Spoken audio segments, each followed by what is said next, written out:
Okay, this is the microwave before using Zap Microwave Miracle. It's very nasty, very dirty.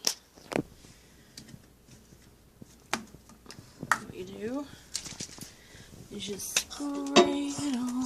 Squirt, squirt, squirt. Nice and runny, and it soaks for just a second.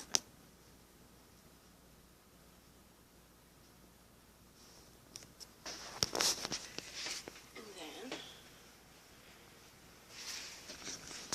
you take your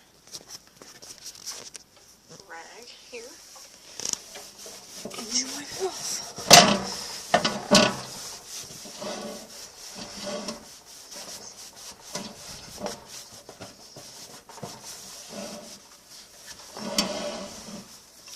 You see, the area that I cleaned is much cleaner.